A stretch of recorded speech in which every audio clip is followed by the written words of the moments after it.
Hey folks, Mav's dad here, and I'm back from vacation, so I've got another watch for you. Today we have the Citizen Promaster Eco Drive 200 meter quartz diver, model number JV0020-04E. And before I get into it, I want to thank the good folks over at Duty Free Island for this review unit. At Duty Free Island, you get duty-free, tax-free, and free worldwide shipping. They only sell 100% authentic and genuine Citizen, Seiko, Orient, Casio, and now Suunto watches. They're a great bunch of folks to deal with, so I highly suggest you go over to their site and check out all the great watches they have for sale. Now, as usual, we'll open this thing up, look at the fit and finish, the features and the functions, the build quality, and then I'll give you my impressions of this by now pretty iconic Citizen dive watch. Typical Citizen watch box, there you go. Watch is on a black watch pillow. Now, these Promasters come with a really thick manual, this Aqualand manual.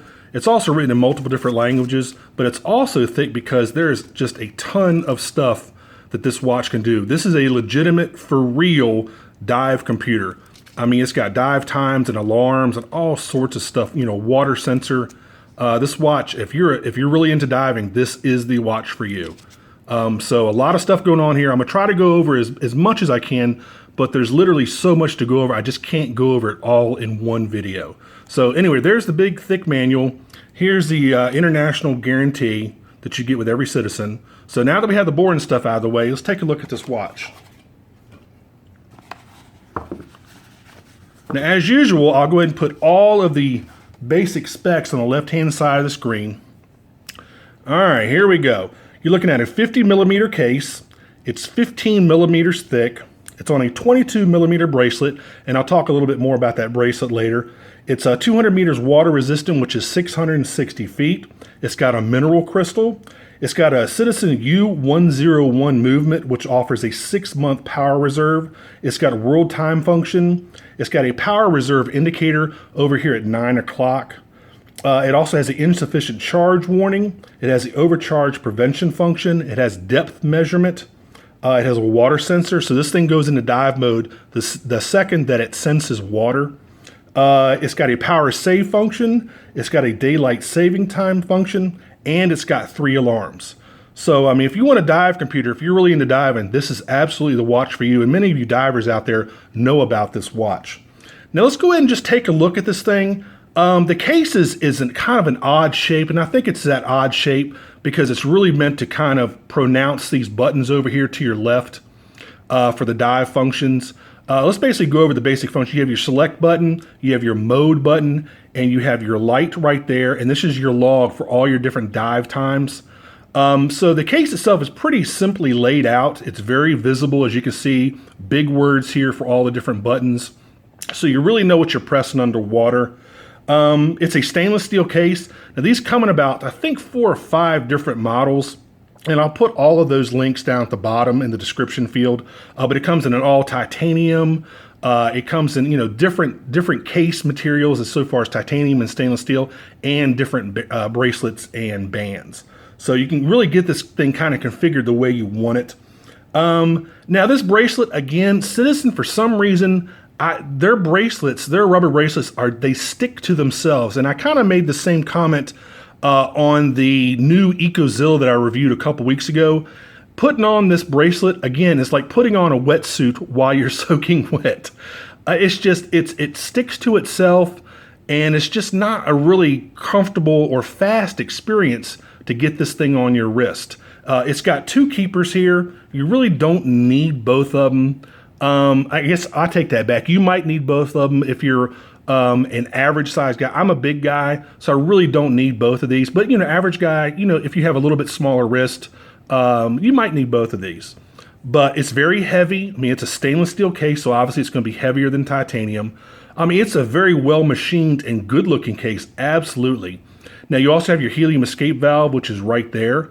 And it's just, I mean, it's a really good looking but odd looking watch. You have a really nice laser engraved case back here. And let me open this thing up and let me show you this case back a little bit in a little more detail. As you can see, it's just a pain to get this bracelet off. That's why, again, I'm just a big fan of stainless steel or any sort of metal bracelet, whether it be stainless steel or titanium. So there's the case back, you know, nicely laser engraved, screw down case back. Here is your depth sensor for when you're in the water. And that's pretty much it. And your other buttons here, obviously for the light and for your log functions. That's pretty much it for the case. I mean, the bracelet, it's made of quality rubber, and it's got a nice signed stainless steel buckle, Promaster buckle right here. But it's just not comfortable or easy to put on, which is really, you know, kind of a shame. So what I'm gonna do, I was gonna demonstrate some of the features here.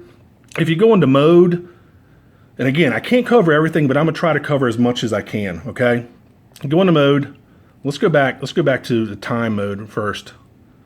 All right, there's your time mode. You see where it says NYC, because I'm on the East Coast. That S stands for daylight savings time. It's obviously Thursday, July 28th. So there's your main time mode. Then you click here, and there is the UTC. I think it's a different time zone if you want to, you know, basically keep track of time in a different time zone.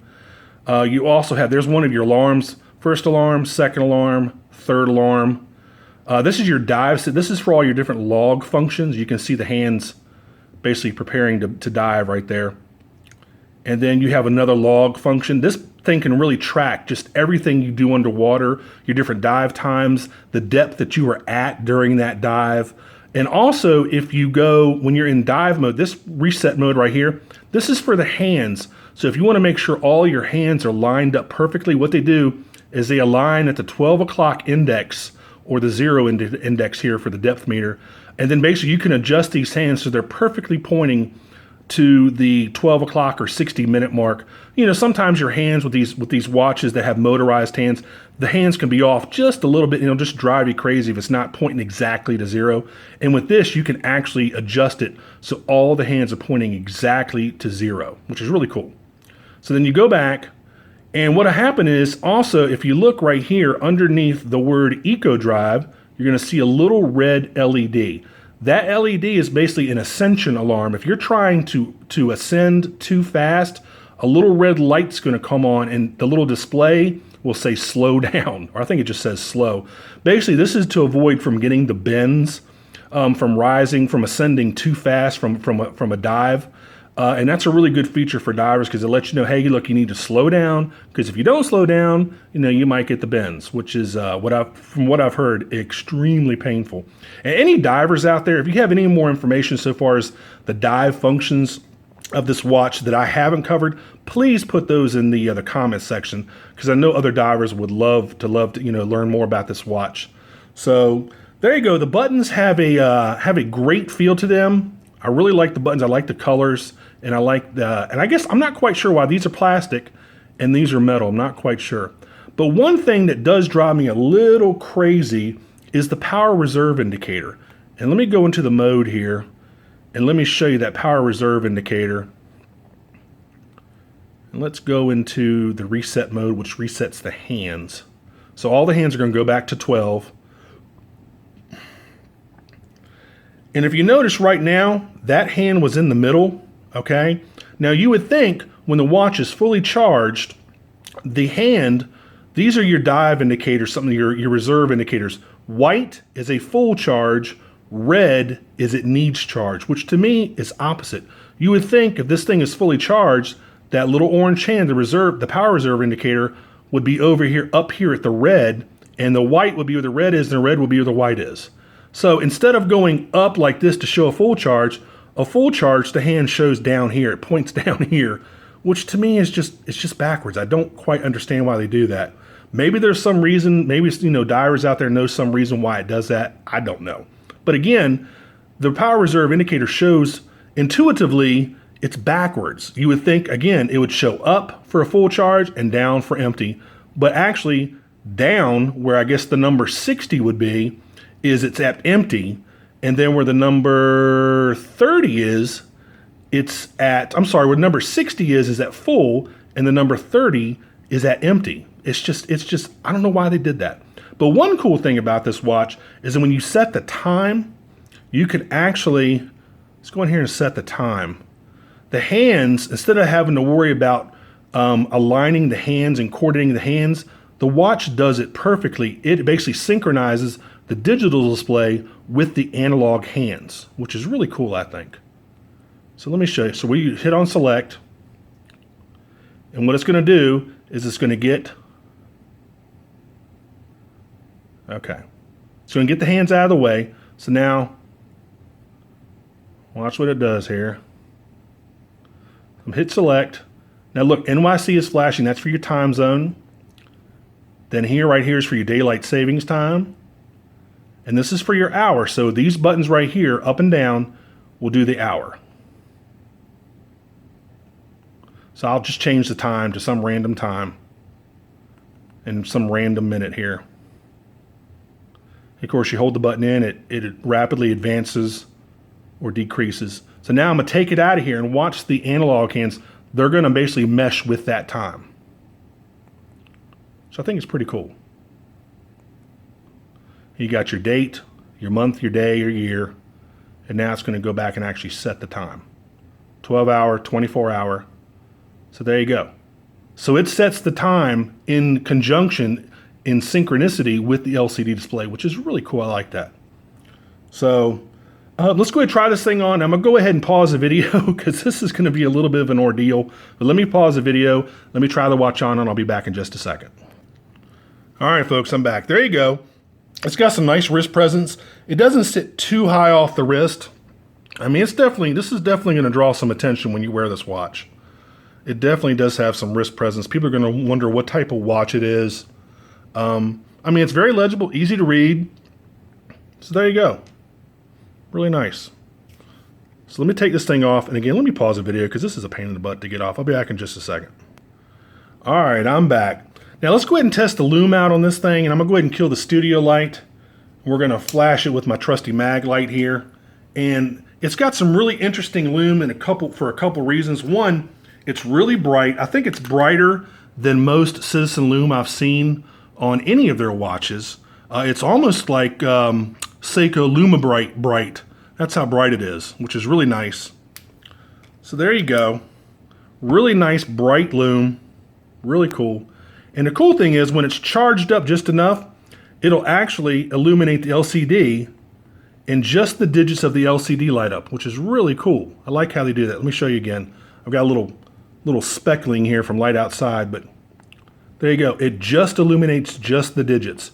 So it's not a backlight in the sense that it illuminates the whole LCD surface. It just illuminates just the digits right there. So pretty cool, man. Nice looking Lume, nice and bright. I love that kind of cold cathode Citizen Blue Lume. I've always liked their Lume. I actually like the color better than I like Seiko's Lume Bright Green. I like this blue better. So there you go. All right, let me turn our studio light back on. All right. And I'm trying to think of anything else that I might have forgotten with this thing. Other than, again, not a big fan of the bracelet. Just because it's just such a pain to get on and off. Anyway, you can get this over at Duty Free Island for $344. That's for the stainless steel version. Again, there are about 4 different versions, and they range from this, I think, on up to about $550, I believe. But I'll put all of those links in the description field for you to go over to Duty Free Island and check them out. I think this is currently the only model of this watch that they have in stock. I think they're out of stock of the all titanium and the other versions. So, but this one's great. I mean, if you want to get a bracelet for this, I don't think it comes in a stainless steel bracelet. I think it just comes, because I think that would just be really, really heavy to have a stainless steel case and a big stainless steel bracelet for this watch. So I think that's why they do the other version in all titanium. So anyway, if you like this video, please click on like. If you want to subscribe to my channel, please do so. I really appreciate all my new subscribers. And until the next review, that's been about it. Like I said, if y'all have any questions, comments, please put those in the comment section, and I'll be happy to handle all of those comments for you. And again, this has been the Citizen Promaster Eco Drive 200 meter quartz diver model number JV0020-04E, and I'll see y'all in the next review. Take care. Bye-bye.